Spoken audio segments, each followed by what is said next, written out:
भैया फारूक साहब, हमारे प्यारे कार्यकर्ता भाई और बहनों, प्रेस के हमारे मित्रों, आप सबका यहाँ बहुत बहुत स्वागत। रात के समय ठंड में आप सब यहाँ हमारी बात सुनने आए, इसके लिए मैं आप सबको दिल से धन्यवाद करता हूँ।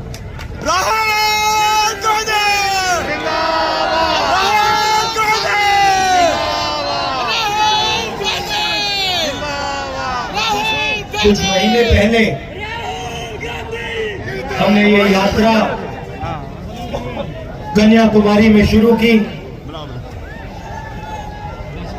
शुरुआत में लोगों ने कहा कि कांग्रेस पार्टी के नेता 5-6 दिन चलेंगे, चल नहीं पाएंगे। वो कैमरा मैन है यार। 4 महीने में हम यहाँ तक पहुँच गए।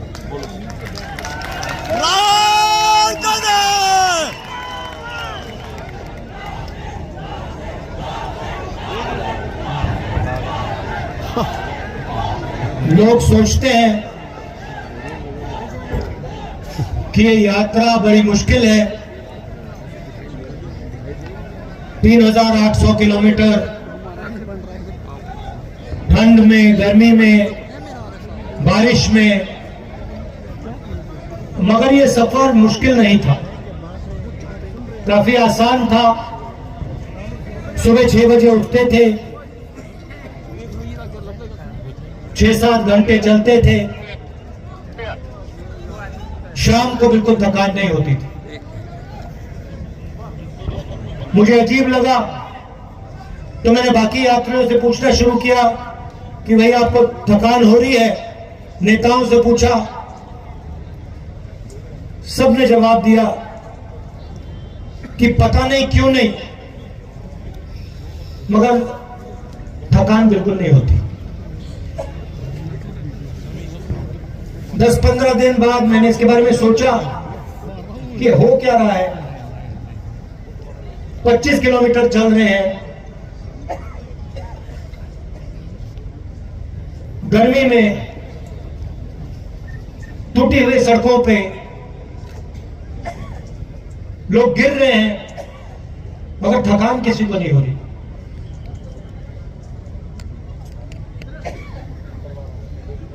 और फिर मुझे बात समझ आई कि थकान इसलिए नहीं हो रही है क्योंकि हिंदुस्तान के आम नागरिक की पूरी शक्ति इस यात्रा को पीछे से कन्याकुमारी से कश्मीर की ओर धकेल रही। कोई गिरता है, कभी कभी भीड़ में कोई गिर जाता है, मैं ध्यान से देखता हूं, ध्यान से सुनता हूं। कोई गिरता है, 1-2 सेकंड लगते हैं, उसके चारों ओर जो लोग होते हैं एकदम मदद करके उसको उठा देते हैं, झिझकते नहीं, रुकते नहीं। कोई ये नहीं पूछता तुम्हारा धर्म क्या है, हिंदू हो, मुसलमान हो, सिख हो, ईसाई हो, क्या हो, कोई नहीं पूछता।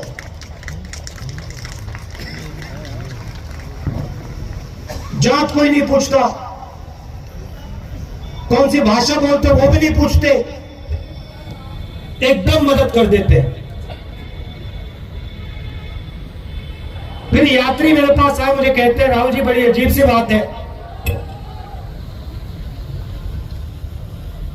रास्ते पे हम किसी भी रेस्टोरेंट पे जाएं, किसी भी ढाबे में जाएं, वहां पे हमसे पहला सवाल होता है कि क्या तुम भारत जोड़ो यात्रा पे चल रहे हो? और जैसे ही हम हां कहते हैं, वैसे ही रेस्टोरेंट का मालिक, ढाबे का मालिक कहता है हम आपसे पैसे नहीं लेंगे, हमें आपका पैसा नहीं चाहिए, हमें आपका पैसा नहीं चाहिए। और जब हमारे यात्री पूछते हैं क्यों नहीं चाहिए, तो कहते हैं आप भारत को जोड़ने निकले हो, आप नफरत के बाजार में मोहब्बत की दुकान खोल रहे हो, इसीलिए हमें आपका पैसा नहीं चाहिए, हम आपकी मदद करना चाहते हैं। भाइयों और बहनों, देश में बीजेपी और आरएसएस के लोगों ने नफरत फैलाई है। मैं पहले सोचता था कि जो नफरत फैलाई है ये गहरी है, मगर आप में से कोई कन्याकुमारी से जम्मू कश्मीर तक नहीं चला, मैं चला हूं। मैं आपको बताना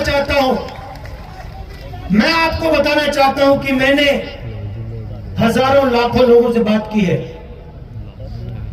और मैं आपको गारंटी देके कहता हूं कि ये नफरत गहरी नहीं है। ये नफरत जरूर आपको टेलीविजन पे दिखेगी। जो हमारे रिपोर्टर हैं, इन पर बीजेपी के लोगों ने, इनके मालिकों ने लगाम लगा रखी है, तो उनको कहना पड़ता है।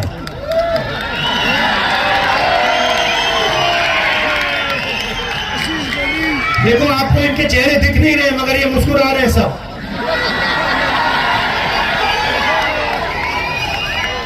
और छुप छुप के मुस्कुरा रहे थे, कैमरा पे ना आ जाए और मुसीबत हो जाएगी। मगर ये बात समझते हैं, ये मेरे पास आए। हर स्टेट में, मजे की बात बताता हूं, हर स्टेट में ये मुझसे मिलते हैं। जब हम स्टेट के अंत में आते हैं, जैसे अभी पंजाब में आए, तो ये सब रिपोर्टर आकर हमारे साथ 10-15 कदम चलते हैं। कल पंजाब के रिपोर्टर चले मेरे साथ, कहते हैं राहुल जी, जो आप स्टेट से हमें कहते हो वो बिल्कुल सच है। हमारे दिल में जो है, रिपोर्टर कह रहे हैं, हमारे दिल में जो है, हम उसको टेलीविजन पे नहीं डाल सकते, उसको अखबारों पे नहीं डाल सकते, उसको मैगजीनों पे नहीं डाल सकते। ये आज हिंदुस्तान की सच्चाई है। तो इनको भी दबाया जाता है।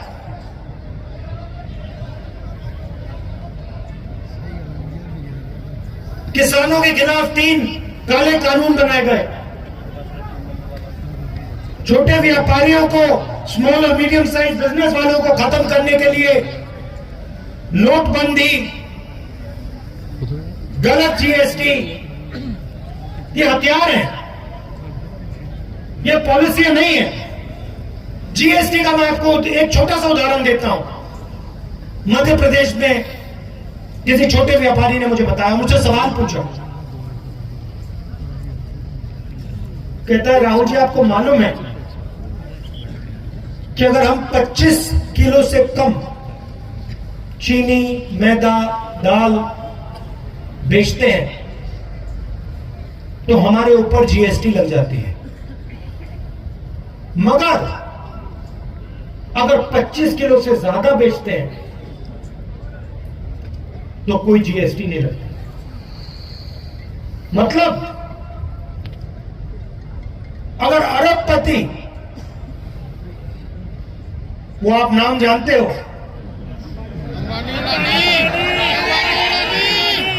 अगर वो बेचे तो नो जीएसटी, मगर अगर छोटा व्यापारी बेचे तो जीएसटी।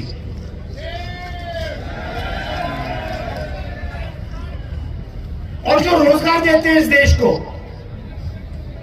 जो स्मॉल और मीडियम बिजनेस चलाते हैं, जो रीढ़ की हड्डी है इस देश की, उनको खत्म कर दिया। नतीजा क्या हुआ कि कन्याकुमारी से कश्मीर तक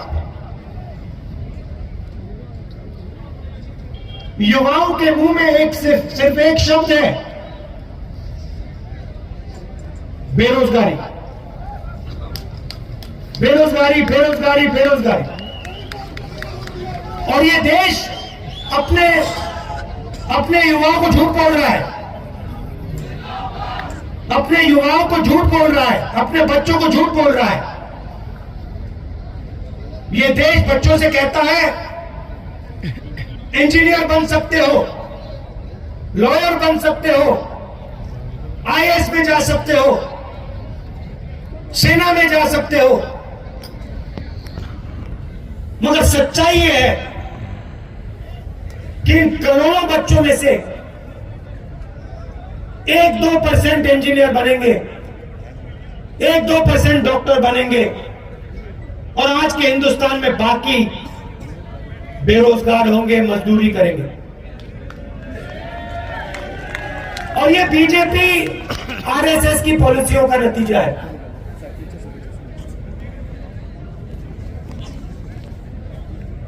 हिंदुस्तान के गरीब लोगों पर आक्रमण हो रहा है, युवाओं पर आक्रमण हो रहा है, छोटे व्यापारियों पर आक्रमण हो रहा है, किसानों पर आक्रमण हो रहा है,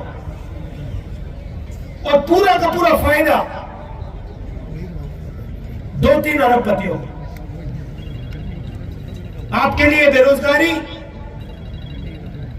महंगाई, जीएसटी, नोटबंदी,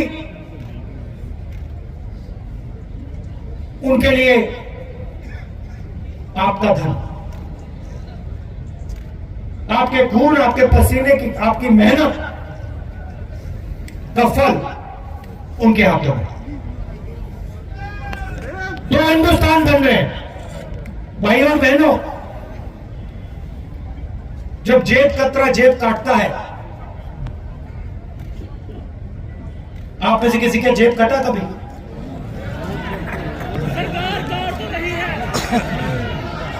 देखो, आप सवाल नहीं समझे। आप किसी का जेब कटा, सबको हाथ उठाना चाहिए, सबका कटा है, सबका कट रहा है। जीएसटी, नोटबंदी, किसान के खिलाफ कानून, कोविड में जो हुआ, आपकी जेब काटी जा रही है। अब देखिए जेब कतरा क्या करता है। जेब कतरा सबसे पहले अकेला नहीं आता है, ग्रुप में आता है। सही बात? 2-3 आते हैं, एक उधर खड़ा हो जाएगा, एक इधर खड़ा हो जाएगा, और एक पीछे खड़ा होगा। सही बात है? जब आपकी जेब काटी जाती है, ये जो 2-3 लोग आते हैं, पहला काम क्या करते हैं? पहला काम, ये आपका जो ध्यान है आपके जेब से दूर ले जाते हैं। सही बात? बिल्कुल। जिसका जेब कटा यहां पे, जेब कतरे ने ये तो नहीं कहा भैया जेब की ओर, उसने आपको इशारा तो नहीं किया ना? नहीं, वो आपका ध्यान उधर ले जाएगा या उधर ले जाएगा। जब आप उधर देखोगे पीछे से जेब काटे। तो ये जो बीजेपी के लोग करते हैं, ये जो बीजेपी के लोग कर रहे हैं, ये टीम है। बीजेपी, आरएसएस, हिंदुस्तान के सबसे बड़े अरबपति और हमारे प्यारे मीडिया वाले दोस्त।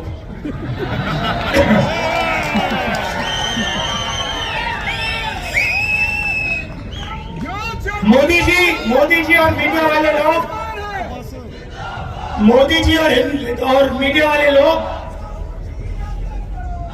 हिंदू मुस्लिम की बात उठाएंगे,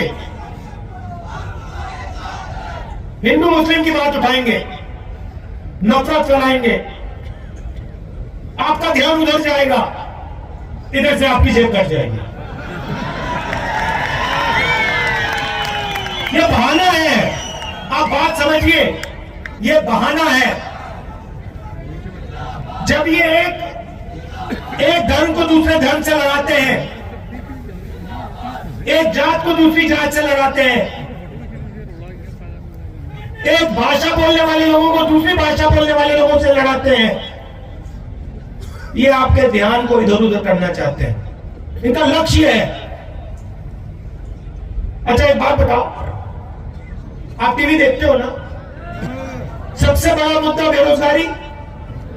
आपने टीवी पे कभी बेरोजगारी की बात सुनी? दूसरे नंबर पे महंगाई, महंगाई की बात सुनी टीवी पे? अब देखो, महंगाई की बात नहीं करेंगे, बेरोजगारी की बात नहीं करेंगे, अग्निवीर की बात नहीं करेंगे, मगर ऐश्वर्या राय की बात करेंगे।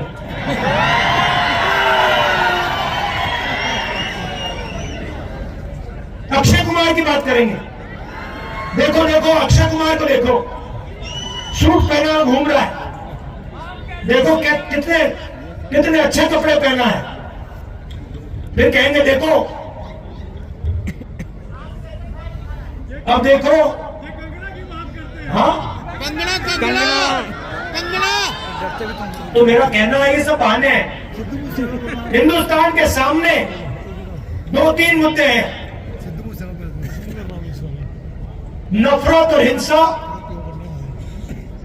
बेरोजगारी, महंगाई,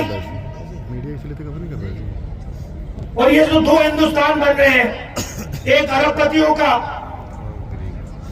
और दूसरा गरीबों का, छोटे व्यापारियों का, किसानों का, मजदूरों का। ये है मुद्दे। ये आपको मीडिया पे कभी नहीं दिखेंगे। मीडिया पे आपको हिंदू मुस्लिम दिख जाएगा, हम आपके साथ हैं। आपको हिंदू मुस्लिम दिख जाएगा, रूस यूक्रेन दिख जाएगा, आपको तमिल मराठी दिख जाएगा, आपको ये सब चीजें दिख जाएंगी, चाइना यूक्रेन, रूस मगर यूक्रेन। जो सच्चे मुद्दे वो आपको नहीं दिखेंगे। क्यों? क्योंकि आपके ध्यान को उधर ले जाना है। देखो मैं अभी करता हूं, वो उधर देखो भैया, और इधर से आएंगे। तो ये इनका लक्ष्य है। अब मैं सबसे पहले आपको धन्यवाद करना चाहता हूं। भैया आपके नारे सुन लिए हैं। अब रिलैक्स कीजिए थोड़ा। जिंदाबाद जिंदाबाद, भारत जोड़ो।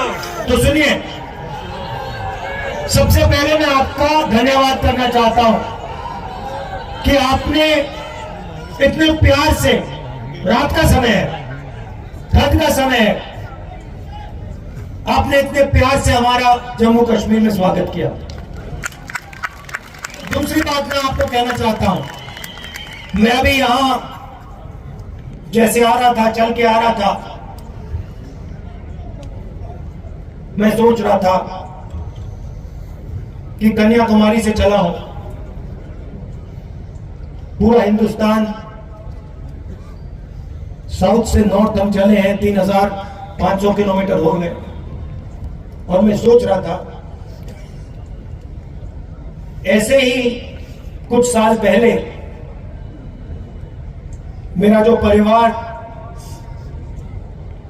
जम्मू कश्मीर में रहता था, जैसे मैं जम्मू कश्मीर की ओर आया हूं, वैसे ही मेरा परिवार जम्मू कश्मीर से उत्तर प्रदेश गया होगा। और मैं सोच रहा था, देखो मैं अपने घर वापस जा रहा हूं। जिंदाबाद।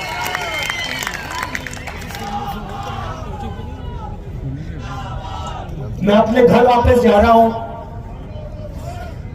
और जिस धरती से मेरा परिवार आया,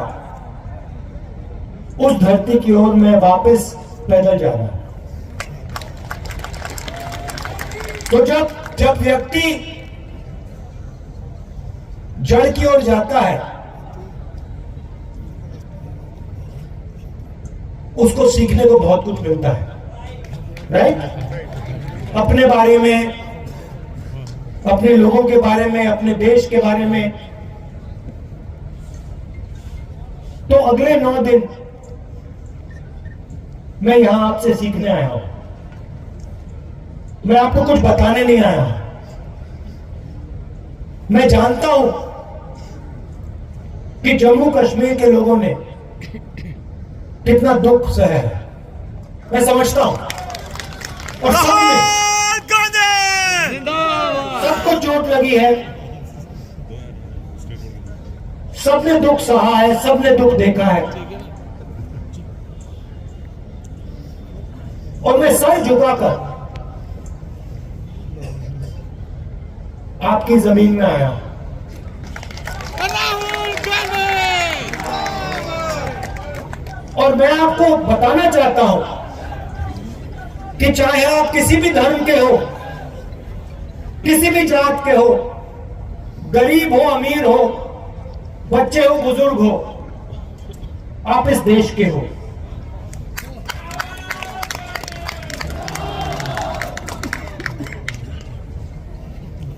और जो मैंने पूरे हिंदुस्तान में बोला कि नफरत के बाजार में मैं मोहब्बत की दुकान खोलने आया हूं, वही मैं आपको बोलना चाहता हूं। मेरे दिल में आपके लिए, मेरे दिल में आपके लिए भारत जोड़ो। मोहब्बत है, आप सबके लिए। और मैं आपके साथ अगले 9-10 दिन आपके दिल में जो दर्द है, जो दुख है, उसको बांटने आया हूं। यात्रा में 6-7 घंटे हम चलते हैं, 25 किलोमीटर चलते हैं,